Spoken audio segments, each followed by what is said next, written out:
Hello friends, welcome to my YouTube channel. আজকে আমি তোমাদের জন্য অ্যাডভান্স ইংলিশের আরও একটি নিউ টপিক নিয়ে চলে এসেছি। আজকের আমাদের আলোচনার টপিক পরে বলো না। এর জন্যে যে ইংলিশ ওয়ার্ডগুলো ইউজ করবো দেখে নাও। ডোন্ট সে ল্যাটার, পরে বলো না। এর জন্য আমরা যে ইংলিশ ওয়ার্ডগুলো ইউজ করবো সেটা হচ্ছে ডোন্ট সে ল্যাটার। নেক্সট আমরা স্ট্রাকচারটি দেখব। ফার্স্টে আমরা ডোন্ট সে ল্যাটার এটি লিখব, তারপরে দ্যাট লিখব, তারপরে বাকি যে সেন্টেন্সটি থাকবে সেই সেন্টেন্সের অংশটি লিখব। নাও আমরা বেটার আন্ডারস্ট্যান্ডের জন্য বেশ কিছু এক্সাম্পল দেখব। ফার্স্ট এক্সাম্পল কি লেখা আছে, পরে বলো না আমি তোমাকে সাহায্য করিনি। তাহলে don't say later that I did not help you. Don't say later that I did not help you. Next, পরে বলো না সে তোমাকে পছন্দ করো না।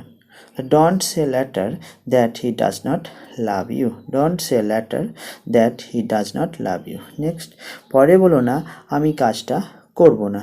Don't say later that I will not do the work. Don't say later that I will not do the work. Next, পরে বলো না তুমি তাকে বিয়ে করতে চাও।